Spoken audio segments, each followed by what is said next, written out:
민원련의 미디어 탈곡기.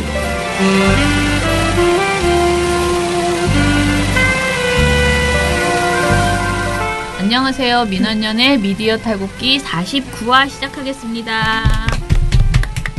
잘들 지내셨나요?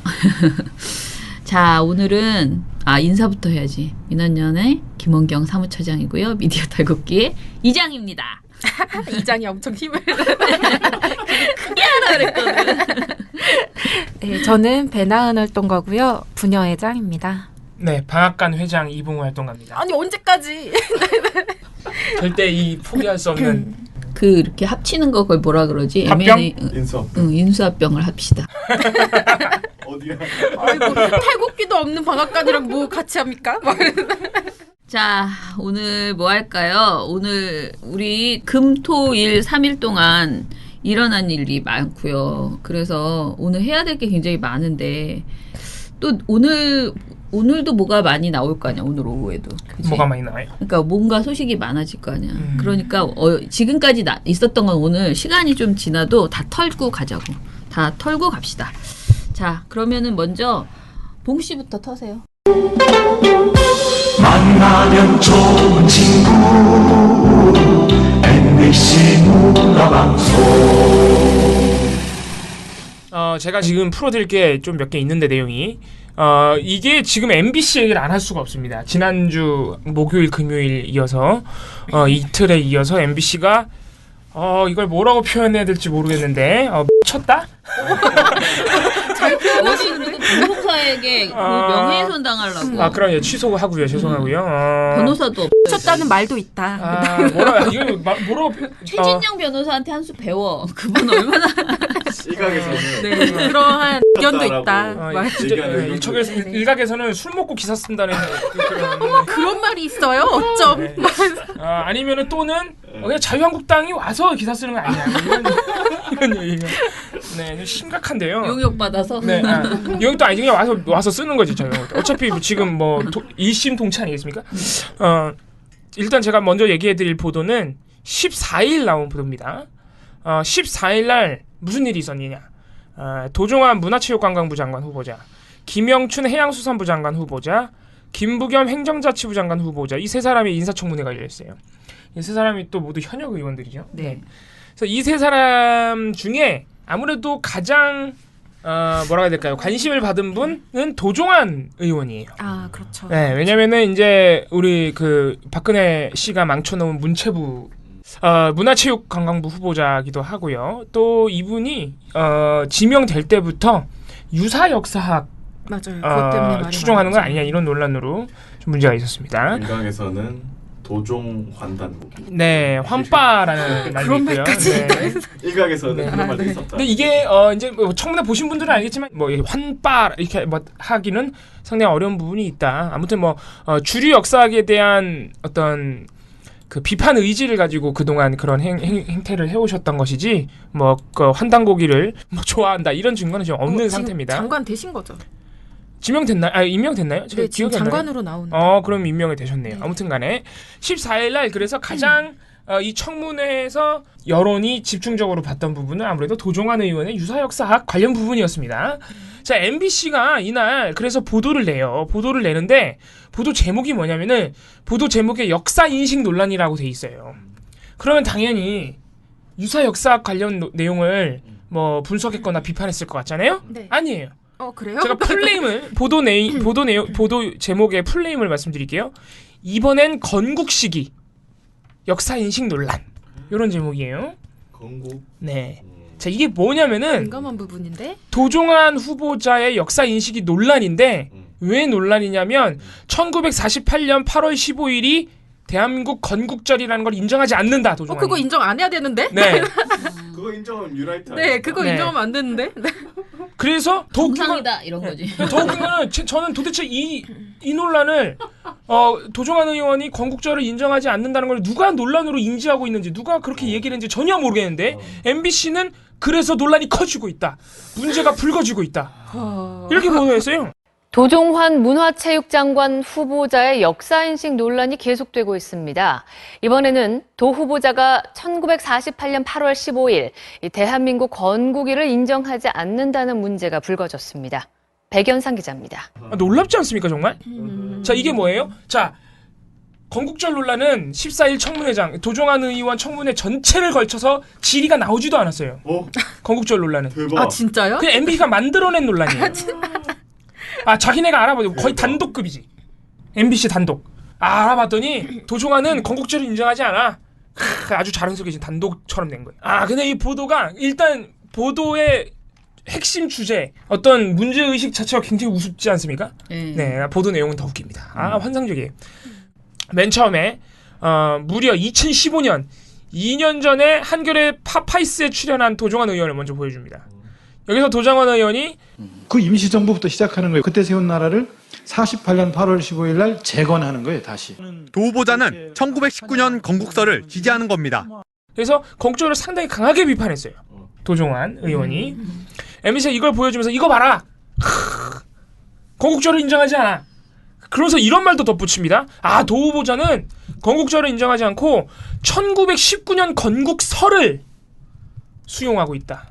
1919년 건국설을 지지하고 있는 겁니다. 그게 왜 건국설이에요? 네. 1919년 그러니까 임시정부에서 우리나라에 적통이 이어져 온다는 그거를 설이라고 표현했어요. MBC가. 이거 제가 하고 있는 게 장난이 아니에요. 이게 다 실제 보도예요. 지금. 놀라운 보도입니다. 자 그러면서 1919년 건국설을 반박해요. 자 어떻게 반박하냐면은 그동안 역대 대통령들도 전부 1948년 8월 15일을 건국절이라고 말했다. 자 김대중 노무현 두 대통령 전임 대통령이 김대중 전 대통령 같은 경우에는 1998년 대한민국 50년 경축사 이게 뭐냐면은 98년 8.15 경축사겠죠. 여기서 이제 김 대통령이 대한민국 건국 50년사는 우리에게 영광과 오역이 함께했던 노무현 전 대통령도 2007년 광복 62주년 경축사에서 3년 뒤 이날, 그러니까 1945년 말고 3년 뒤 이날인 48년 8월 15일에 나라를 건설했다. 3년 뒤에 이날 나라를 건설했습니다. 대한민국을 만들었습니다. 이런 말을 해요. 자, MBC가 이거를 두 전임 대통령, 심지어는 일부러 김대중 노무현을 골랐겠죠. 두 전임 대통령도 1948년 8월 15일을 건국절이라고 한다. 근데 왜 도 후보자는 1919년 건국설을 인정하고 있냐 이거예요. 자, 이어지는 내용. 갑자기 문재인 대통령이 튀어나와요. 도 후보자뿐만 아니고 문재인 대통령도 1919년 건국설을 지지하고 있다. 그런데 도 후보자와 문재인 대통령이 1919년 건국설을 지지하고 있는 겁니다. 네. 갑자기 문재인 대통령은 튀어나온 이유는 잘 모르겠어요. 그냥 튀어나와요. 뭐 이렇게 막 발언을 한번 인용하긴 하는데 아무튼 그냥 싸잡아 비판하기 위한 도구인 것 같아요. 자, 그리고 또 하나 이제 1919년 건국설을 반박합니다. 국가의 3대 요소는 영토, 국민, 주권인데 1919년의 임시정부는 영토와 주권을 상실한 상태였기 때문에 국가로 인정할 수 없다. 자, 이거 누가 주장한 건지 아세요? 뉴라이트잖아요. 뉴라이트 말고 대표적으로. 그 아저씨 연세대학교. 아니 그렇게 이렇게 스케일이 작은 게 아니에요. 이게 일본 제국주의가 말하는 거였어요. 일본 제국주의가. 이게 일제가 말하는 거예요. 일본 극우도 이렇게 말해요. 뉴라이트가 이렇게 스케일 작은 찌질이든 필요도 없어요. 일본 극우도 이렇게 말한다. 아베 같은 사람들이 이렇게 말한단 말이에요. 임시정부가 무슨 정부냐 국가냐 이렇게 말한단 말이에요. MBC가 일본 방송은 아니잖아요. 국가의 3대 요소는 영토, 국민, 주권인데 1919년은 영토와 주권을 상실해 국가로서 인정받을 수 없는 시기라는 게 국내외 학자들의 정설입니다. 요 이제 마지막 부분인데 여기는 아주 거의 뭐 이렇게 정신이 혼미해지는 정도인데 1999년 건국설을 주장하는 사람들이 그 주장을 하는 이유는 따로 있다. 왜냐하면 좌파들이 좌파 얘기 왜 안 나오나 했죠. 왜 안 나오나 했어요. 좌파들이 나중에 대한민국 건국을 방해하고 북한 편을 들었기 때문이다. 1948년 8월 15일에 우리나라만 정부 수립을 하잖아요. 단독 선거를 해서 남한만. 그때 좌파들이 우리 건국을 방해했다는 거예요. 그리고 북한 편을 들었대요. 그래서 1919년 그 건국설을 인정하면 그 북한 사람들을 우리나라의 건국의 아버지들로 인정해야 돼서 안 된대. 이게 MBC의 논리예요. 마지막에 이거를 자기네가 말하기는 좀 부담스러웠나 봐. 무려 유석춘 교수 아시죠? 연세대 유석춘 교수. 네. 그 유명한 연세대학교. 네. 이분의 인터뷰로. 그분 글도 아주 굉장합니다. 그래서 1919년 건국 설은 반공의 의미를 지우려는 의도가 있다. 좌파들은 나중에 대한민국 건국에 방해를 하고 북한 편을 들어요. 그 북한의 핵심 인물들을 다 우리가 건국 인사로 하겠다는 게. 류 교수는 또 이승만 대한민국 초대 대통령의 역할을 깎아내리고 건국 핵심 가치인 공산주의 반대를 지우려는 의도가 있다고 주장했습니다. 네, 독립운동가들을 지우려는 의미가 있는 거겠죠. 네. 대단하지 않습니까? 네. 아니 우리 헌법 전문에도 네. 임시정부가 들어가는데 네. 그러면 우리나라 자체가 뭐 어떻게 되는 거예요? 그 3요소 그거를 참 이게 이 보도를 보면서 일단 놀라기도 놀랐지만 어떻게 청문회에서 질의가 나오지도 않은 거를 이렇게 지들이 찾아서 만들어낸 그 점에 일단 놀랐지만은 일단 감탄을 좀 했습니다. 그냥 뭐 늘 느끼는 거지만 너무 논란이 너무 1도 안 된 거를 논란이라고 말하는 게 참 내 마음속에 웃겨요. 논란이 지금 있다. 그냥 너무 우스꽝스러워. 우리가 지난주에 이런 오다를 지금 받고 내가 열심히 공부를 하여서 지금 하고 있다. 이런 거. 그러니까 MBC가 날뛴다는 사실은 뭐 늘 알고는 있었지만 그러니까 왜 나쁜 보도도 보면서 저런 프레임을 짜면 어쩌지? 나쁜데 막 이런 두려움이 드는 보도가 있는 반면 진짜 너무 멍청해서 진짜 대답도 하기 싫은 그런 보도. 그러니까 어떤 생각이 드느냐면 얘네들은 진짜 아무도 안 봐주길 원하는 건 아닐까? MBC는 이런 생각이 들더라고요. 아니 뉴라이트는 보고 좋아요. 네, 그러니까 그런 사람들만 보고 이거 되게 놀라운 수준인데 이거 굳이 반박을 좀 해드리겠습니다. 왜냐면 오해의 소지가 있으니까. MBC가 지금 1919년 건국 설이라고 했는데 이 용어 자체가 굉장히 잘못된 거예요. 1919년 임시정부의 정통성을 이어받는다는 거는요. 하나의 가설이 아니라 우리나라 헌법 전문에 써 있어요. 그렇지. 네. 그건 요즘 초등학생들도 안 네. 할 것 같은데. 헌법 전문에 1919년 3.1운동부터 내려오는 임시정부의 적통을 이어받고 4.19 혁명의 정신을 계승한다고. 그러니까. 네. 그러면은 뭐예요? 무슨 헌법이 가설입니까? 말도 안 되는 소리 하고 있는 거예요. 그래서 또 개헌을 하자고. 그런 거예요. 그래서 자유한국당이 개헌하자는 거야? 전문 고치려고? 이 개헌을 막아야 되는데. 우리 민족문제연구소 긴장하셔야겠네. 자, 네. 그리고 또 하나 보통 이렇게 MBC처럼 이렇게 건국절을 주장하는 사람들의 특징이 뭐냐면 이승만을 되게 좋아해요. 이승만 전 대통령을. 국부로 모시려고 그러죠. 아버지라고 하죠. 근데 이제 건국절을 주장하면서 이승만 전 대통령을 이렇게 국부로 띄우려는 시도가 얼마나 모순이냐면은 이승만 전 대통령도 1948년 8월 15일을 건국절이라고 부르지 않았어요. 광복절이라고 했지. 네. 그리고 심지어는 이승만 전 대통령이야말로 임시정부의 적통을 이어받는다는 그 정당성에 목숨을 건 사람이에요. 끊임없이 그런 얘기를 해요. 끊임없이. 심지어는 자기가 임정에서, 물론 임정을 거의 깽판을 치고 나온 사람인데 그 사람이 임정에 잠깐 대통령으로 있을 때, 그러니까 대한민국 독립하고 나서 대통령 말고 임정의 수반으로 있을 때 일본에다가 수차례 요구를 합니다. 임시정부를 정식 국가로 정부를 인정을 해라 너네가. 그래야 우리가 뭐 협상도 하와요. 근데 택도 없는 소리긴 한데 일본이 하겠습니까? 이승만 마음도 몰라주고. 네. 왜냐 이승만 입장으로서는요 독재를 한 사람이고 그리고 그 남한 단독 선거 그리고 그 반대파 숙청 이제 반공주의에 굉장히 거의 혈안이 된 분이었잖아요. 그런 과정에서 굉장히 욕을 너무 많이 먹었기 때문에 정당성이 굉장히 필요한 사람이었어요. 국가 수립을 한다는 거에서. 그래서 임시정부의 적통을 자기가 이어받았다. 나야말로 독립운동을 열심히 한 사람이다. 내가 죽인 사람들은 공산주의자지 독립운동가가 아니야. 이런 정당성이 굉장히 필요했던 사람이거든요. 그래서 이승만 전 대통령이야말로 그 임시정부의 적통성에 목숨을 건 사람이에요. 그런데 지금 뉴라이트들은 MBC 같은 애들은 1919년 임시정부를 지금 부정하고 있죠. 네, 대놓고. 네, 이런 첫 번째 문제가 있고 그리고 지금 MBC가 굉장히 뭐랄까 눈에 보이는 거짓말을 했는데 전임 대통령들도 건국절이라고 인정했다. 김대중, 노무현도. 근데 왜 문재인이랑 도종환이 저러고 있냐? 이거잖아요 지금. 그러면서 1998년 연설과 2007년 연설을 가져왔잖아요. 놀랍게도 건국절 논란이 튀어나온 건 2016년 8월 15일 JTBC 뉴스룸 팩트체크. 그 이전 정권들은 건국절 추진 같은 걸 정권 혹은 여당 차원에서 추진하지는 않았습니다. 건국절 추진은 그 이후에 이명박 정부에서 2008년에 추진이 됐는데 이명박 정부에서 건국 60주년 기념 사업이 이렇게 추진이 됐고 2008년에 한나라당, 2014년에 새누리당 소속 의원이 정부 수리비를 건국절로 하는 법안을 추진하기도 했습니다. 네. 특정 보수단체에서 정부 지원금이 투입되기도 했고요. 하지만 당시부터 헌법 위배 논란이 일었습니다. 2010년부터 대통령 경축사에서는 그래서 건국이라는 표현이 사라졌다가 자, 그럼 그 전에는 논란이 없었기 때문에 1948년 8월 15일이 건국한 날이다. 이거는 그러니까 상식 수준에서 맞는 말이었어요. 정부 수립이 됐으니까. 뭐 정부 수립이랑 건국이랑 뭐 별 차이가 있나? 그러니까 전임 대통령들도 그냥 정부 수립이라고도 했다가 건국이라도 했다가 노무현 대통령은 정확하게 건국이라고 안 했어요. 나라를 건설했다라고도 했다가. 왜냐하면 단독 선거로 어쨌든 정부 수립이 됐으니까. 그러니까 그때는 논란이 아니었기 때문에 그냥 말을 하신 거예요, 상식적으로. 근데 어쨌든 8월 15일은 광복절인데 1948년 8월 15일은 나라가 건설된 날은 맞다. 뭐 이런 전혀 문제될 게 없는 발언들을 하신 거죠. 그런데 MBC는 마치 전임 대통령들도 건국절을 인정한 것처럼 광복절을 지우자는 그 논리를 인정한 것처럼 전혀 논란이 되지 않던 과거의 발언들을 가져와서 1919년 건국설을 반박한 거예요. 그러니까 혼자 거의 망상을 펼치고 있는 거예요, 머릿속에서.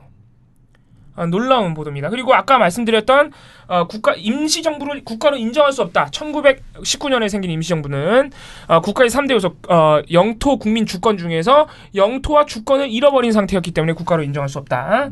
자, 이게 사실 이거는 이제 물론 제가 아까 뭐 일본이 주장하는 일본 국구가 주장하는 거라고 말씀드렸지만 이게 상당히 사실 참담한 논리예요. 딱 여기에 바로 이 주장에 독립운동의 역사를 지워버려야 된다는 MBC의 강력한 신념이 여기 딱 들어있는 거예요. 네. 왜냐면은 이제 임시정부가 독립운동의 산물이란 말이에요. 독립운동 하시는 분들이 공식 정부를 꾸리지 않고서는 이게 어떻게 할 수가 없다는 걸 한계를 느끼시고 꾸린 거잖아요. 그 탄압을 받아가면서. 그러니까 당연히 이제 중국이나 이렇게 만주 쪽에 이렇게 사무실을 둘 수밖에 없었고 정부를 둘 수밖에 없었고 이런 상황인데 그러니까 MBC가 주장하는 건 뭐냐? 영토와 주권이 없었기 때문에 그 정부를 인정할 수 없다. 딱 그러면은 임시정부를 만든 독립운동가들도 아무것도 안 했다. 이런 얘기가 되는 거죠.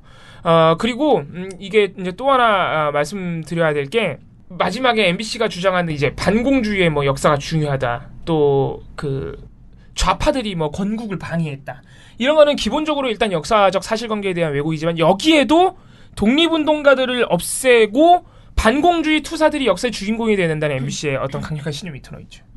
좌파들이 건국을 방해했다는 거는 명백한 왜곡입니다. 명백한 왜곡. 왜냐면요, 대표적인 사람 한 사람만 말씀드릴게요.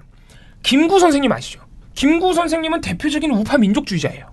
그리고 김구 선생님은 이승만 전 대통령 못지않게 반공주의자였어요. 강력한 반공주의자였어요.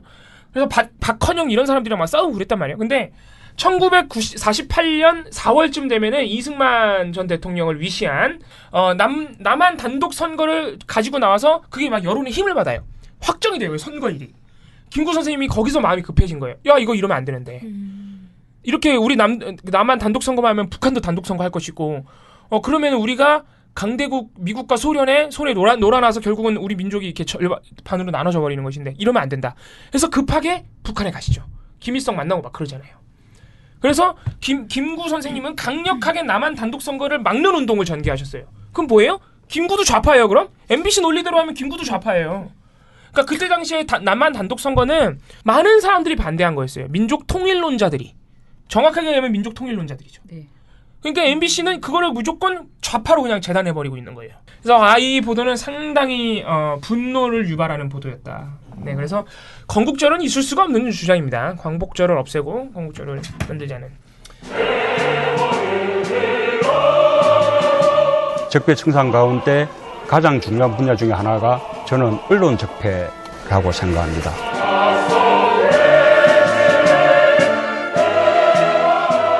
민원연에 대한 압도적 지지가 대한민국의 새 시작을 여는 힘입니다.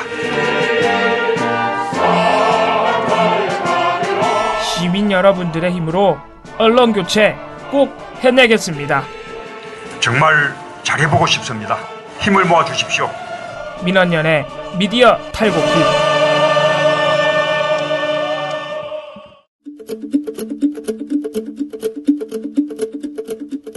신문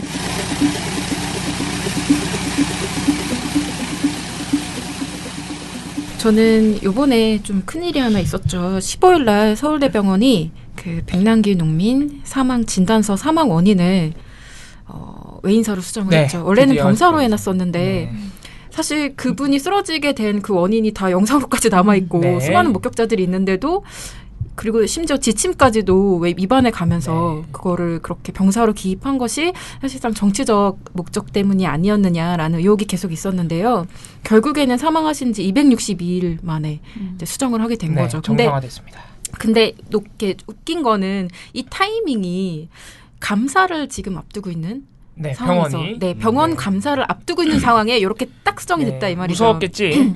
그래서 뭐 이런 형태의 추정들이 네. 계속 나오고 있는 거죠. 왜 계속 여태까지 버티다가 더 빨리도 할 수 있었을 텐데 이렇게 지금 바꿀 수 있었던 거라면 뭐 그런 얘기들이 좀 있었습니다. 근데 이게 병사에서 외인사로 바뀌게 되면 뭐가 이야기가 되어야 하냐면 병사는 그 그를 죽음에 이르게 한 가해자를 밝히지 않아도 되는데 외인사라고 이제 병명을 하게 되면은 누가 그를 그렇게 죽음에 이르게 가해자를 했는지 찾아야죠. 그렇죠. 가해자를 찾아야 합니다. 그래서 요거에 대해서 이제 앞으로 어떤 이야기들이 나올지 좀 지켜봐야 할 것 같고요.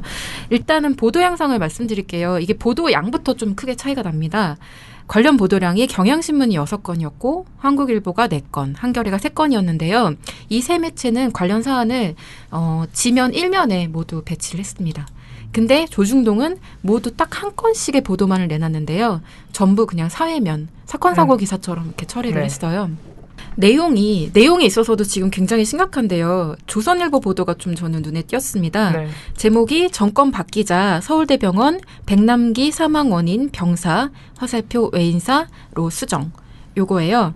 제목은 뭐 그냥 그저 그렇죠. 네. 근데 내용이 어떤 내용이 담겨 있냐면 이 조선일보식으로 이 사안을 어떤 정리한 구절이 있어요. 그 부분이 문제인데요. 읽어드릴게요. 당시 주치의였던 백선아 서울대병원 신경외과 교수는 사인을 병사라고 판단했다. 환자 측이 연명치료를 중단하기로 했고 결국 충분한 치료를 받지 못해 사망했다는 이유였다. 유족 측과 일부 시민단체는 경찰이 쏜 물대포 때문에 사망한 것이라며 외인사가 사인이라 주장했다. 의료계에선 부검을 통해 사인을 밝혀야 한다는 주장이 나왔으나 유족 측이 거부했다.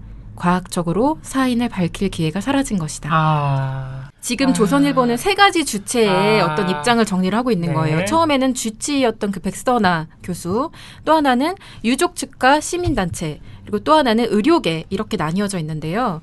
일단 앞에 2개는 그러니까 맨 처음 거 주치의의 입장은 맞아요. 그게 입장이 맞고 두 번째 물대포 이 사망 원인을 주장한 거는 유족 측과 일부 시민단체뿐이 아니었어요. 여기서 1차 왜곡이 있는 네. 거고 가장 심각한 거는 의료계에서 부검을 하자라고 주장을 했다는 이 네. 서술인데요. 네.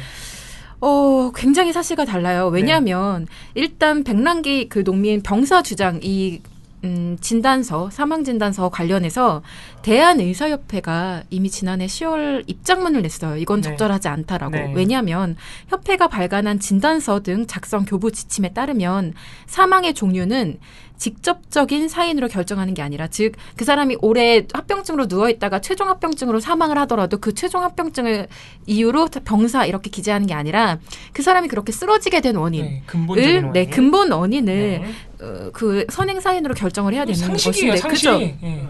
근데 지금 보면 외상수동 요인으로 발생한 급성 경막하 출혈과 병사는 충돌하는 개념이다. 따라서 이 사망 진단서는 좀 잘못된 것 같다라는 입장을 밝힌 거죠. 그리고 또 하나 이게 그러면 이 지침 자체가 되게 서울대 병원이나 뭐 이런 일부 우리 한국에서만 통용되는 기준이냐? 그렇지 않아요. 그 WHO 그 지침에서도 사망 원인에는 질병, 손상, 사망의 외인을 기록할 수는 있지만 심장마비, 심장정지, 호흡부전, 심부전과 같은 사망의 양식은 기록할 수 없다라고 명시를 하고 있어요. 그러니까 선행 요인을 쓰라는 거죠, 말 그대로. 네. 근데 이것만이 다가 아니에요. 지금 서울대학교를 비롯해서 전국에 있는 의대생, 간호대생, 약대생, 한의대생들과 그 서울대학교 동문들이 전부 일어나서 성명서를 발표했어요. 이거는 잘못된 거다. 사망진단서 다시 수정해라라는 성명을 전국적으로 밝혔는데 맞습니다. 마치 조선일보 기사만 보면 의료계는 부검을 해야지. 네. 왜 완전히 왜곡한 거죠. 부검을 해야지 왜 이런 식으로 느껴지게 지금 쓰고 있는 거잖아요. 부검은 그리고 경찰이 먼저 하자 그랬죠? 그렇죠. 부검을 네. 주장한 거는 검찰과 경찰이에요? 경찰이에요. 네. 근데 여기 이 내용에서는 그게 안 나오잖아요. 저는 진짜 나빴다. 그래서 이것만 보면은 마치 전문가 집단, 어떤 그 주치의나 의료계 같은 전문가 집단은 부검을 요구했고 또 사망은 외인사가 아니었다라고 주장을 했는데 아무것도 모르는 유족과 일부 시민단체들, 정말 그런 의료 지식이 아무것도 없는 그런 쪽에서나 병사가 아니라 외인사를 주장했다라는 뉘앙스가 있는 거죠. 2016년 10월 5일 JTBC 뉴스룸.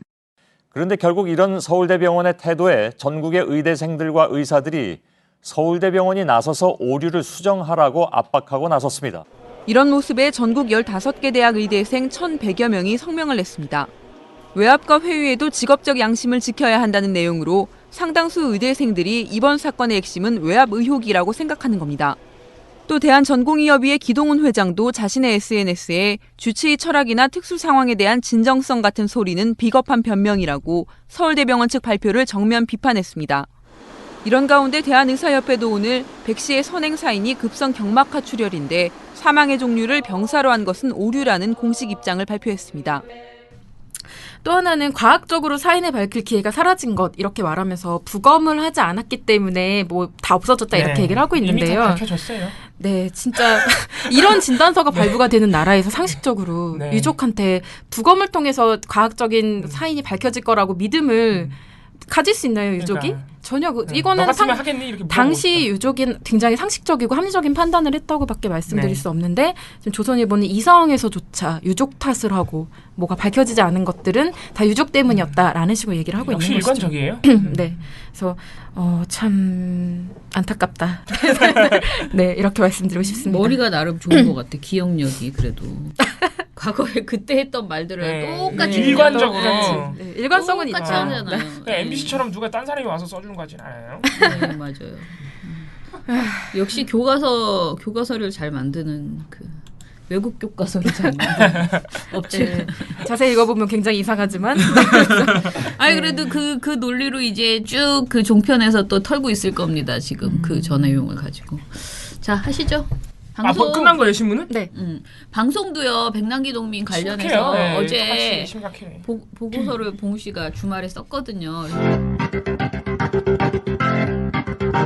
방송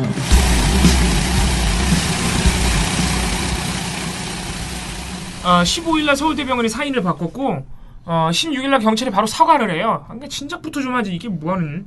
네, 그래서 이제 전반적으로 따져봤을 때 9개월 만에 드디어 백남기 농민의 사인이 정상화됐다. 그리고 경찰도 사실 경찰은 근데 욕을 좀 먹어야 됩니다.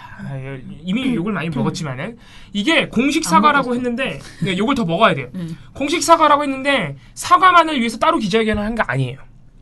그 무슨 뭐 인권 경찰 만들겠다고 지들 내부 행사 있어요. 그 무슨 이렇게 개혁 행사 하는 그 행사 자체도 네. 정말 짜증나죠. 네, 그 행사를 하다가 갑자기 이철석 경찰청장이 그냥 한 거예요. 네. 지난 6월 16일 뉴스타파.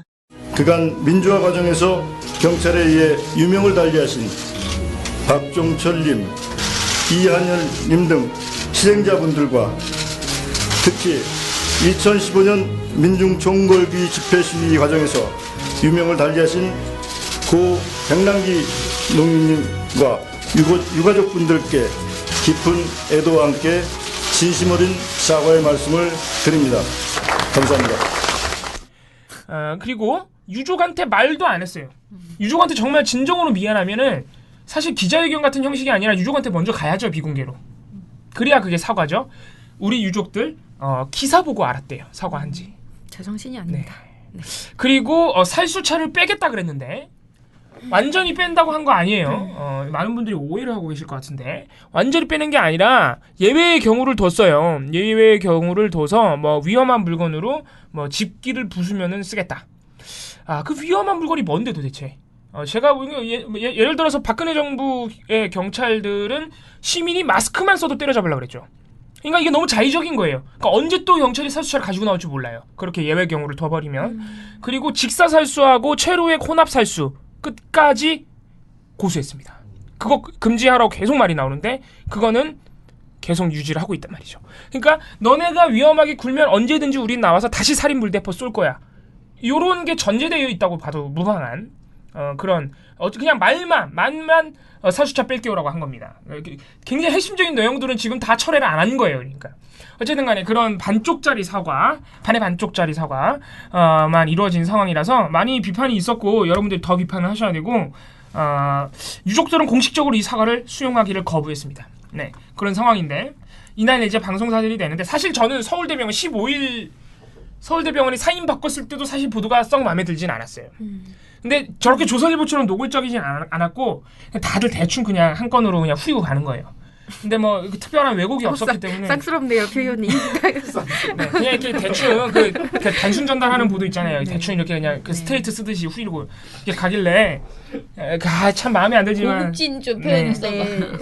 JTBC만 열심히 보도하고 그 서울대병원이 잘못한 게 너무 많잖아요. 그거를 아무도 보도를 안 하길래 누가 봐도 이상한 짓을 하고 있는데 아무도 보도를 안 하길래 참 근데 왜 거시기 하네. 하셨어요?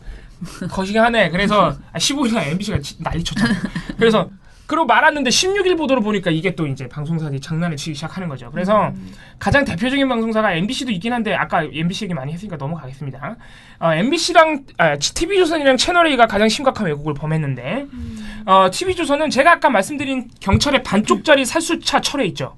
그거를 보도해서 사실상 살수차가 퇴출됐다고 보도했어요. 퇴출시켰다. 네, 경찰이 사실상 살수차를 퇴출시켰다. 놀랍지 않습니까? 진짜 사실상만 붙이면 아무 말이나 해도 되나? 놀랍지 않습니까? 그리고 또 하나 경찰이 사과를 했는데 SBS, JTBC, KBS 빼고 세 방송사 빼고 그러니까 MBC, TV조선, 채널A, MBN은 경찰의 사과를 보도하면서 유족의 입장을 아예 보도를 안 해요. 경찰이 이렇게 구구절절하게 사과를 했다. 심지어는 사수차를 철회를 했어. 이러고 보도가 끝나요. 지금 상당히 비판 여론이 일고 있고 유족은 공식적으로 기자회견으로 사과를 거부했단 말이에요. 근데 왜 그걸 보도 안 해주냐고. 그러니까 거의 이 사태를 묻으려는 의도가 있는 거죠. 이제 끝났어. 이런 식으로. 그런 와중에 지금 TV조선이 살수차가 퇴출됐다고 거짓말을 한 거예요. 채널A가 더 심각한데 채널A는 요 조그만 제목이 너무 웃겨요. 깊은 애도와 진심 어린 사과. TV조선 보도의 제목이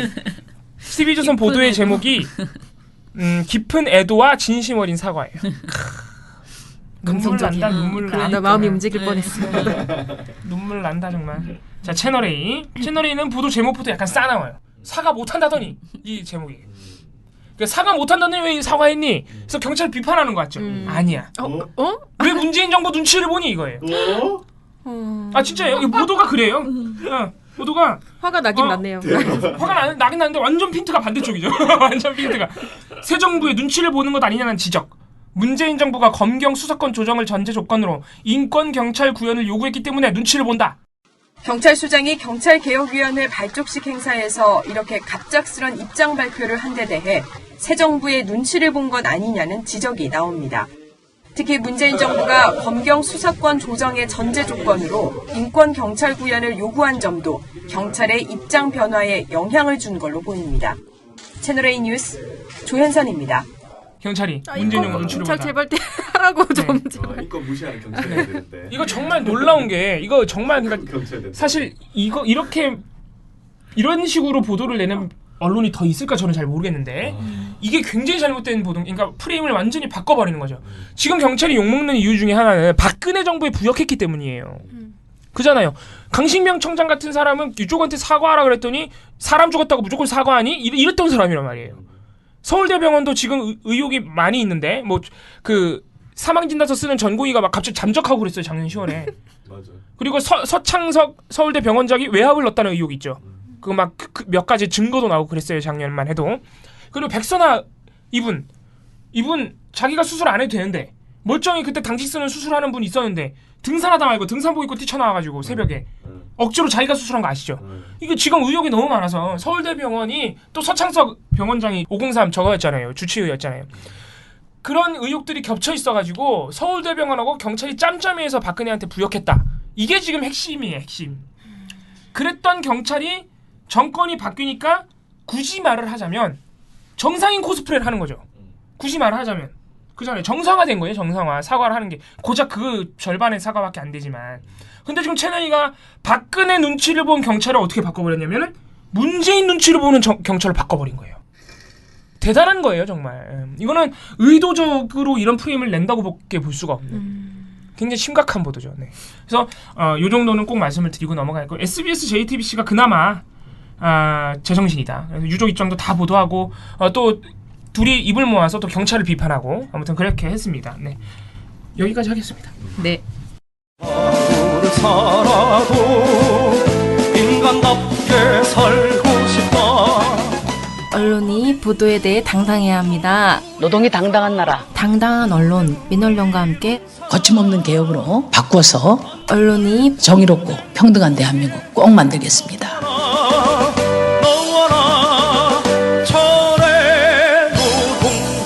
내 삶을 바꾸는 민언련의 미디어 탈곡기.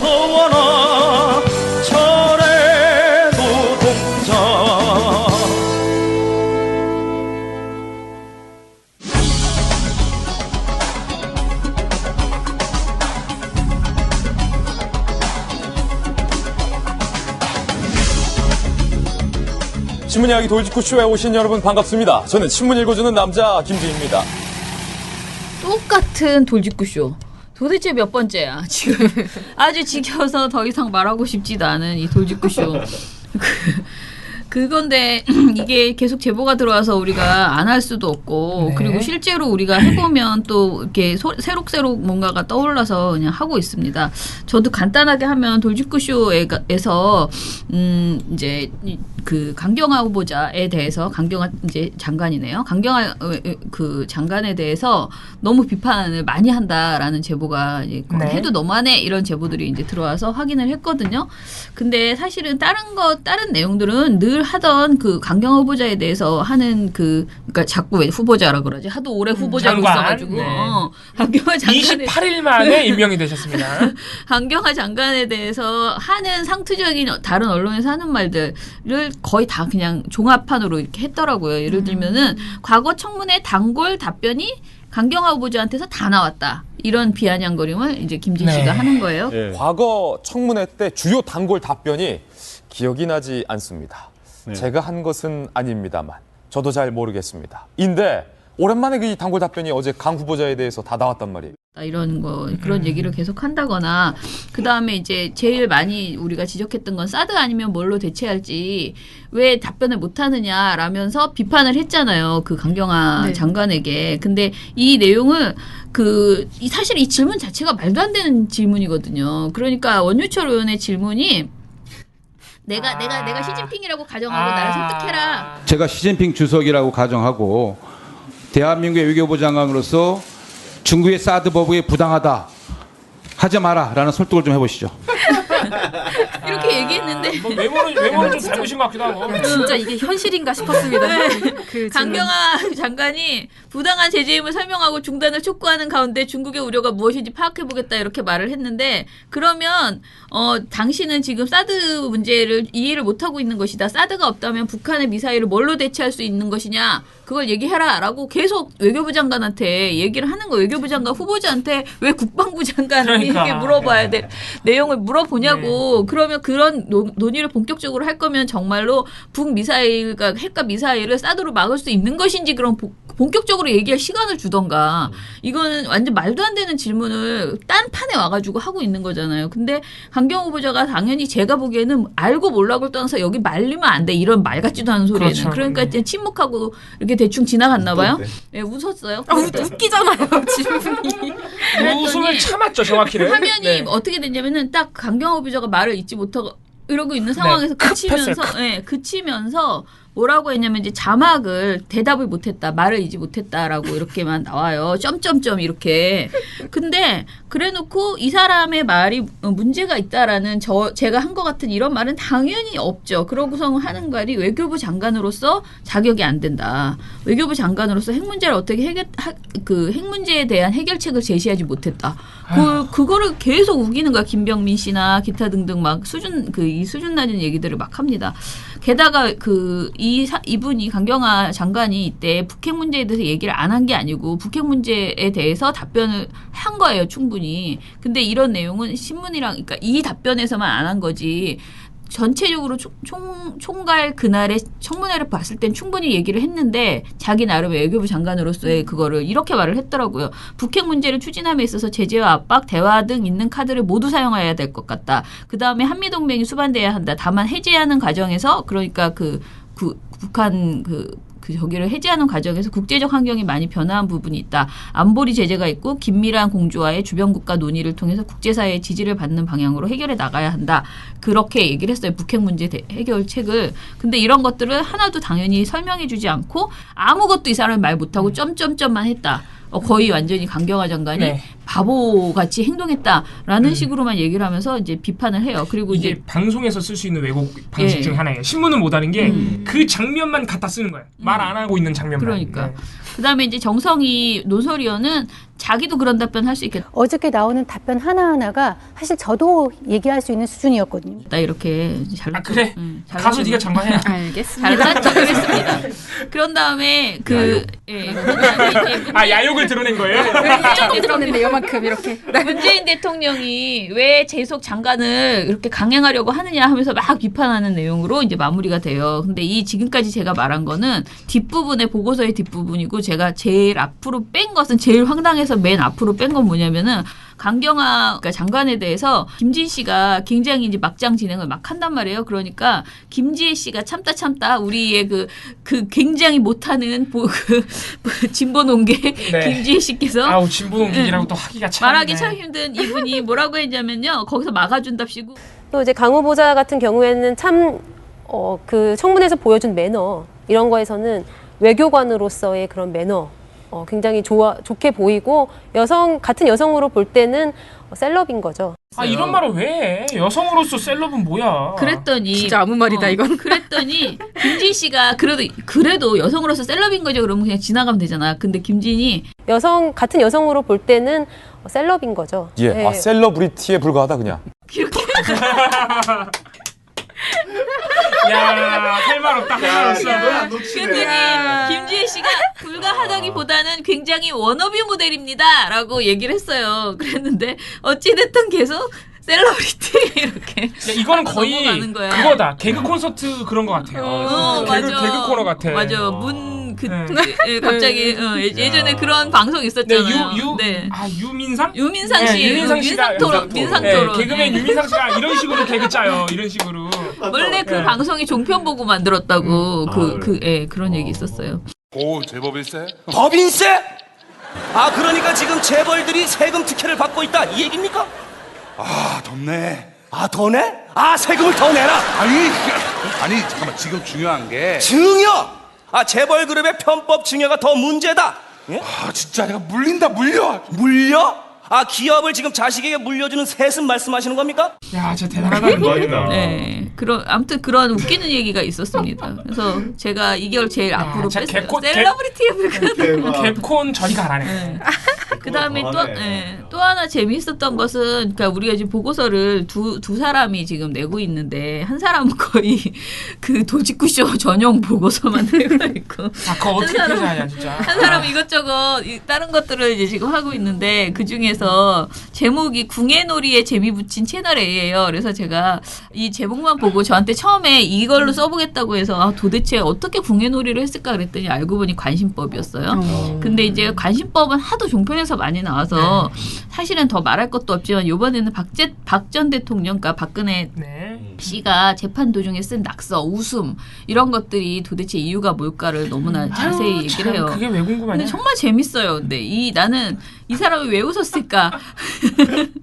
그 메모를 왜 썼을까? 근데 제일 웃긴 게 수첩도 많고 수첩에 무엇인가 늘 적고 그러는 습관이 있는데 특징 하나를 말씀드리면 연필로만 한다는 거야. 연필. 언제나 연필로 하지 볼펜으로 하지 않습니다. 이유가 뭘까요? 맞춰보세요. 맞춰야 됩니까? 네. 노래 가사처럼. 쓰다가 틀리면 지우개로 깨끗이 지워야 하니까. 그거야, 맞아. 쓰고 나서 지우는 습관은 보안 때문에 그렇다지만 저는 또 다른 시각으로 보는데 그게 뭐냐면 자기애가 굉장히 강하다. 내가 굉장히 나를 사랑한다는 뜻이에요. 마음에 안 들면 푹푹 긁거나 가위표를 해야 돼요. 그러면 그 부분이 지저분해지거든요. 그런 상황이 싫은 거예요. 지우는 습관은 깨끗하고 예쁘게 메모를 하고 싶어 하는 거예요. 알겠습니다. 그러니까 박 전 대통령의 글씨를 보면 아마 아실 거예요. 굉장히 예쁘게 써요. 예쁘고 보기 좋아요. 그러니까 예쁘고 보기 좋고 한 이 기록 자체를 자기가 사랑하는 거예요. 이런 굉장히 웃기는 사진과 함께. 아니 이게 말이 되는 방송이냐고요 도대체가. 이렇게 이 얘기를 뉴스 특급 6월 6일 채널A 뉴스 특급에서 이종근 데일리한 논설실 이런 방송을요 최소한 한 30분 정도 하거든요. 이런 내용으로만. 그러니까 이런 말도 안 되는 주관적 완전 자기 썰이잖아요. 그냥 자기 썰. 이런 얘기. 관심법이야 계속. 이런 게 지금 30분이면 신문으로 따지면 거의 한 면을 털어서 이걸 한다는 거거든요. 한 면을 털어서 이런 보도가 나온다고 생각하면 배난 씨 제가 볼 때는 거의 일 그만둬요 거의. 6월 14일 날 뉴스 특급에서는 이것도 채널A인데 대통령이 왜 웃었을까를 물어보거든요. 그랬더니 심리 전문가의 인터뷰를 또 이제 직접 담아요. 진짜 나왔네. 네, 그래서 심리 전문가가 국민의 이런 상황을 갖다는 영화의 하나라고 생각하게 되면은 거리를 둘 수 있거든요. 이 재판을 하나의 외부적인 타인의 시각에서 바라보면서 본인의 스트레스를 견디고 있는 점도 있을 것 같고요. 근데 아무튼 제가 보기에는 말 같지도 않은 소리를 너무 썰이지, 길게 썰. 얘기를 해요. 자기 썰이야. 그래서 한마디로 제일 웃긴 건 뭐냐면 유영아 변호사가 정말 재판에서 너무 잘해서 참 잘하는구나. 유 변호사가 그러는 걸 보고 나서는 참 잘하는구나 생각하는 부분이 있었을 것 같고요. 이렇게 생각하면서 웃었을 것 같아요. 이게 무슨 분석입니까 이게? 이게 무슨 분석이야 이게? 그렇게 얘기를 했습니다. 그 다음에 뉴스뱅크라는 6월 11일 채널A 방송에서는 강경화 장관이 위안부 그 할머니들을 방문한 거 있잖아요. 이거를 쭉 얘기를 하는데 이것이 부적절하다라고 막 이야기를 합니다. 그러니까 그 장관이 되고 나서 갔어야 된다. 장관 전에 간 것은 부적절하다라고 막 화를 냅니다. 그 다음에 이런 말도 해요. 일본과 대화를 해야 하니까 위안부를 만나지 말아야 한다. 그러니까 일본과 대화를 할 사람이 왜 위안부 할머니들을 만나서 그분들하고 그러니까 일본에게 불쾌감을 줄 수 있다라는 그런 개념으로 얘기를 그렇게 말을 했어요. 우리나라 사람들은 특히 저는 위안부 할머니 방문하는 것도 사실 문제였다고 보는데 총리라든가 여성부 장관의 경우에는 충분히 방문할 수 있다고 생각합니다. 그러나 일본과도 대화를 해야 하는 그 장관이 이런 식으로 다일 관계에 해가 가지 않도록 조율해야 될 책임이 있는 외교부 장관이 간 것은 부적절하다 이렇게 이야기를 했습니다. 자, 그리고 뭐 제일 웃겼던 거는 채널A 뉴스특급 6월 14일에 이현종 문화일보 논설위원이 뭐라고 하냐면요. 사드 문제 해결책을 묻는 질문에 대해서 이건 어떤 면에서 한미동맹이 정말 필요하다, 확고하다, 이건 걱정하지 마라, 이런 식의 안정감을 줘야 되는 건 아닌가. 아베 보세요. 아베는 트럼프한테 가서 모든 걸 다 주지 않습니까? 이렇게 말을 해요. 그런 것과 마찬가지로 외교는 결국 어쩔 수 없습니다. 외교는 어쩔 수 없다. 강대국한테 우리가 가는 것이기 때문에 뭔가 우리가 좀 더 확실한 입장을 가지고 가야 되지 않나 이런 생각이 듭니다. 아베처럼 모든 것을 트럼프에게 다 줘라. 이렇게. 이현종 씨는 좀 문제가 지금 심각합니다. 네. 뭐 기타 등등 여러 가지 발언들이 있었는데요. 아무튼 계속 인사에 대해서 시비 거는 이런 보도들이 너무 많아서 저희가 계속 지적을 했어요. 그 다음에 이제 토요일 날 이것도 그냥 하고 지나가려고 그러는데 토요일 날 일요일이구나. 어제 제가 또 보고를 받았어요. 저한테 요즘 막 금토일 내내 이렇게 보고서 초안 뭐 이거 쓸까요 말까요 이런 것들이 오는데 이제 내용이 뭐였냐면은 그 이진욱 씨 탤런트 이진욱 씨 말하는 겁니다. 탤런트 이진욱 씨의 성폭력 무고죄, 성폭행 무고죄로 재판을 받았던 여성이 무죄를 받았어요. 무고죄로 무죄를 받았어요. 그러니까 이진욱 씨가 고소를 고소를 당했다가 역고소를 한 거죠. 네, 역고소를 한 거죠. 근데 그게 지금 무죄가 나온 겁니다. 무죄가 됐어요. 근데 이거를 가지고 생각보다 보도를 많이 했더라고요. 지금 종편이 굉장히 많이 다뤘어요. 좋아하는 소재죠, 종편이. 네, 대여섯 개 프로그램에서 이제 이걸 다뤘더라고요. 그런데 이것을 가지고 이제 몇 개를 이렇게 문제라고 생각돼서 쭉 지적을 해줬는데 제가 그것이 너무 낯선 소식이어서 내가 그동안 너무 이런 걸 너무 열심히 안 본 거지 이게 도대체 이진욱 씨가 무슨 일이 있었는지 자체를 내가 너무 모르더라고. 네. 그래서 네이버에서 이 사건을 왜냐면 종편만 봐서는 판단을 할 수가 없는 거예요. 제 머릿속에. 그래서 네이버에서 검색을 좀 해보려고 쳤다가 깜짝 놀랐어요. 뭐냐면은 네이버 그러니까 그냥 인터넷 언론이 너무 개판이어서 종편은 양반, 완전 양반. 그래서 종편은 보고서를 쓸 수가 없다. 종편 정도. 인터넷 원래 인터넷 언론이 그 더 해도 너무한다. 연예 이런 쪽에 있어서는 종편은 잘 하지도 않는 가이드라인 안 달고 인터넷 뉴스팀 이런 식으로 하는 것들도 되게 자극적으로 충격 막 이런 식으로 해서 제목 달아서. 그런데 이제 일단은 저희가 제일 많이 지적한 거는 그러니까 강하게 하나 지적할 수 있는 것은 고소녀라는 말을 전체 거의 모든 언론이 고소녀라는 제목을 써요. 그리고 고소녀에서 조금 그나마 양반인 것은 고소 여성. 그게 도대체 뭐가 다른지 고소 여성. 아니 뭐 채널A나 이런 데 제목이 보도 제목이 여성으로 돼 있더라고. 그래도 녀를 붙이는 거는 우리한테 굉장히 어떤 낙인을 찍는 그런 게 있기 때문에. 심지어는 무고녀라고 뽑는 분도 있어요. 무고녀도 있어요. 무슨 단어에다 다 여자를 붙여가지고. 무고는 심지어 무죄가 나왔기 때문에 무고녀는 아예 허위 보도예요. 허위 보도. 그런데 이제 정말 다 고소녀라고 써서 근데 이제 TV조선 보도본부 한라인에서도 이진욱 고소녀 무고죄 무죄 판결 이렇게 제목이 나왔더라고요. 그래서 이 여자를 한번 다 찾아보자 했더니 거의 모든 언론이 다 여예요. 여가 아닌 것이 없어. 그래서 포기를 했어요. 이거는 종편만 비판하기는 너무 어렵겠구나. 그런 생각을 했어요. 그런데 제가 정말 놀랬던 거는 여를 붙여주는 게 정말 양반이라고 생각한 것이 아예 어떤 제목이 있는지 알아요? 제가 웃겨가지고 제목이 이거예요. 이진욱 1심서 무죄, 네티즌 최종 판결까지 기다리고 결과 받아들여야지.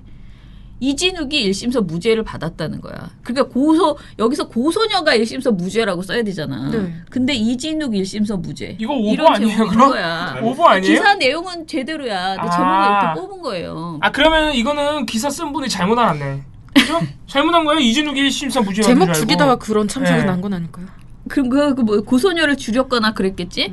아무튼 무죄를 받은 사람이 이진욱 씨인 것처럼 나온 거예요. 그런데 이진욱 고소녀 1심 무죄에 네티즌 갑론을박 해가지고 꽃뱀 활기칠 때. 야, 미쳤다. 때 엄연한 성폭행 피해자 이 두 개. 그러니까 VS로 해서 문화뉴스는 뭐 하는데? 문화뉴스를. 그다음에 우리 미디어 팬 뭐라고 했느냐?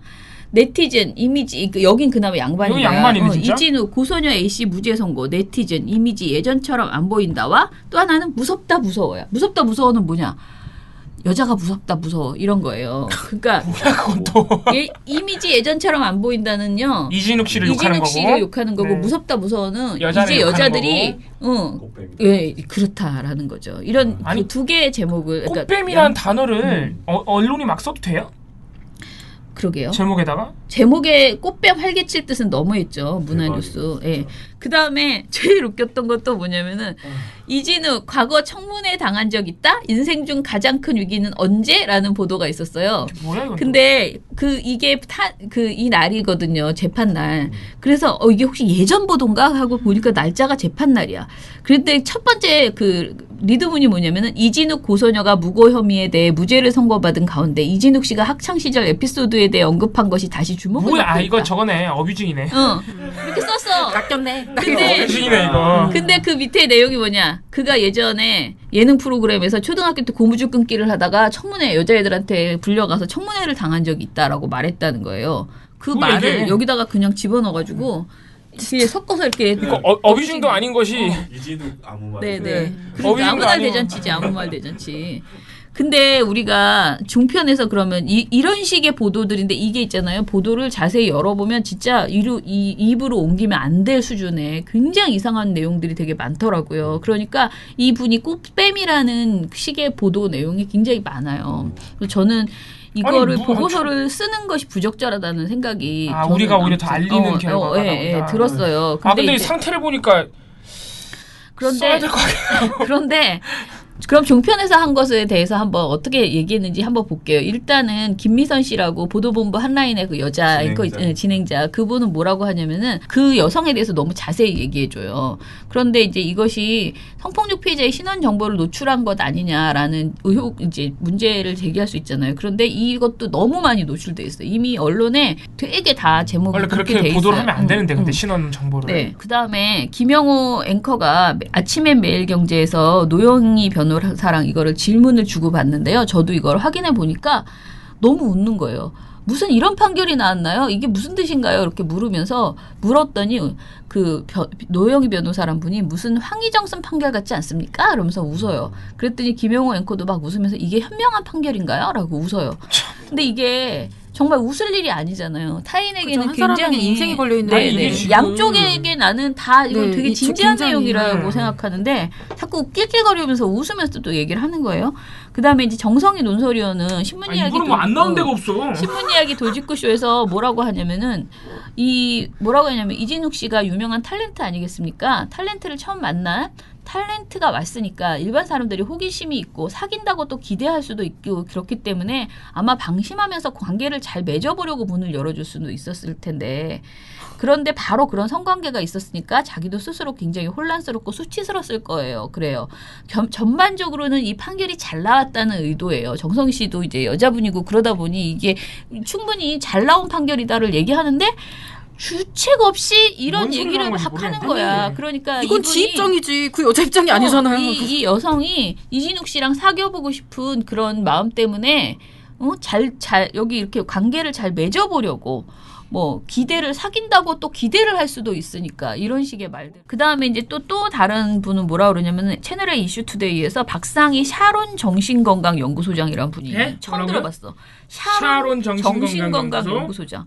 이분은 뭐라 그러냐면은 이진욱 씨가 집에 무차별적으로 들어간 것이 아니라 말하자면 둘이 합의된 상태에서 초대된 거였거든요. 그러니까 집에 주소도 받았고 어떻게 집에 들어가니까 화장을 지우고 싶다. 그래서 화장솜도 주었고 이 말을 왜 이렇게 열심히 하냐고. 집에 데리고 오면 다 자고 싶은 건가? 아니 일단 사생활을 화장을 이렇게... 지으면 자고 싶다는 그리고 건가? 아니 이거를 나중에 이 여성이 시종일관 똑같이 한 말이 있는데 나는 집 주소를 주지 않았는데 이 사람이 그 집 근처에 와가지고 어디 차를 세워놓고 계속 전화를 하면서 집을 알려달라고 했고 그래서 너무 이 소개받은 사람에 대한 어떤 예의나 뭐 이런 것 때문에 그랬다고 얘기를 하거든요. 근데 이렇게 아무튼 그 중간 과정이 다 생략된 상태에서 이렇게 보도가 되고요. 그다음에 이 사람이 자기가 그 촬영하고 곧장 와서 화장을 지우고 싶다라고 이 사람이 얘기를 했다는 거예요. 이진욱 씨가 땀도 뭐 나고 그래서 화장솜을 달라왔으니까 줬겠지. 갑자기 난데없이 화장솜을 줬겠어? 근데 아무튼 이거를 화장솜을 줬다. 그 다음에 이진욱 씨가 샤워를 하는데 이 여성이 티셔츠를 갖다 준 거예요. 라고 얘기를 해요. 근데 이렇게 주절 계속 이 사람 어떤 행동을 했는지를 너무 자세히 얘기하면서 저 피해자 잘못으로 몰아가는 거잖아요. 그렇죠. 그러니까 저는 이게 티셔츠를 준 것이 성관계를 허락했다는 뜻은 아니라고 스스로도 말했어요. 이 말한 사람도 이 사람도. 그런데 그런데 그렇게 생각한다면 앞에 있는 내용을 그렇게 자세히 길게 말하지 않았어야지 적절한데 너무 길게 말한다는 거죠. 그래서 아무튼 제목이 진짜 굉장하네요. 지금 잠깐 검색을 해봐도 집에 들였는데 성폭행? 이진욱 무고녀는 왜 무죄일까? 제목이 이래요. 대박이다 진짜. 이게 머니투데이 기사. 그게 그래도 양반인 거야. 그러니까 그게 눌러보잖아요. 그럼 멀쩡한 기사예요. 그러니까 집에 들였는데도 성폭행이란 말이야? 그러니까 무죄라는 거야? 그러면은 왜 무죄일까라고 설명을 해주는 거지. 앞으로 너희들은 여자가 노라고 하면 노란 거를 알아야 돼. 이런 내용이야. 그나마 그거는. 그나마 저 보도는 멀쩡한 보도여서 제목이 좀 거예요. 네, 제목만 그런 거지. 근데 정말 심각한 보도가 너무 그러니까 많아요. 저는 인터넷 매체 몇 개만 그런 줄 알았는데 진짜 무고녀라는 표현은 뉴시스 같은 통신사에서도 그냥 다 썼어요. 쓰고 안 있네요. 쓰는 데가 심각한 거예요. 되게 심각한 거예요. 그리고 저희가 좀 궁금했던 게 예를 들면 이런 이런 사건이 일어났을 때 상대에 대한 신원은 당연히 얘기하면 안 되는 거고 그 가해자로 지목이 된 연예인에 대해서도 이름을 말하는 게 그러니까 확실하게 죄가 있다라는 게 결정되지 않았는데 연예인들 신상은 다 털리잖아요. 그렇죠. 그런 것도 사실 문제 제기해야 되는 거 아닐까요? 근데 이게 우리 사회는 그 연예인에 대해서는 정말 제재가 거의 불가능한 거 아니에요? 지금 상황이? 예. 그게 사실은 그래서 이게 나중에 무죄가 돼도 거의 회복이 잘 안 되는 그런 문제는 그런 케이스들이 계속 발생하고 있잖아요. 그래서 그런 거에 대한 고민도 있어요. 아무튼 근데 아무튼 이 보도가 되게 이상해서 제가 사실은 종편 안 쓸 거예요. 안 쓰는데 오히려 인터넷 매체가 너무 심각하다라는 생각을 좀 아무튼 세게 했습니다. 그리고 특히 사람들이 이제 팬들이 이렇게 지지하는 자기가 이제 너무 좋아하니까 그걸 두둔하고 싶은 마음에 뭔가 이렇게 막 댓글을 다는 게 너무 무서운 거예요. 정말 기사를 읽어보니까 너무 그래서 우리가 좀 알고 아무리 좋아해도 좀 이렇게 자세히 알고 아무튼 2차 가해는 주지 말았으면 좋겠다. 뭔가 누군가에게 보도들이 너무 2차 가해성 보도들이 너무 많아요. 그래서 뭐 그런 얘기들을 오늘 마무리로 하겠습니다.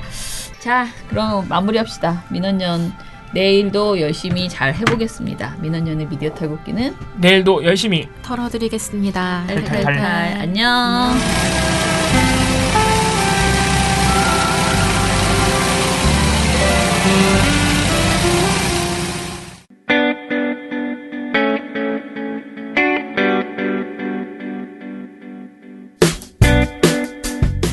안녕하세요. 민원연의 이봉우 활동가입니다. 우리나라에서 언론의 문제는 민주주의의 문제입니다. 독재와 부패 기득권을 대변하는 언론들은 아직도 살아있습니다. 민주주의의 문제는 곧 우리 삶의 문제입니다. 사주의 입장을 반영한 권력의 욕심을 투영한 언론, 이들을 감시하려면 전문성과 꾸준함 그리고 투명함이 기초되어야 합니다. 민원연은 1984년부터 시민단체로서 언론을 감시해오고 있습니다. 민주언론시민연합은 여러분의 소중한 후원으로 투명하게 운영됩니다. 민원연 후원으로 언론을 감시하고 견제하는 활동에 힘을 보태주세요. 민주언론시민연합은 여러분의 소중한 후원으로 투명하게 운영됩니다. 후원 계좌 신한은행 100-019-186-241입니다.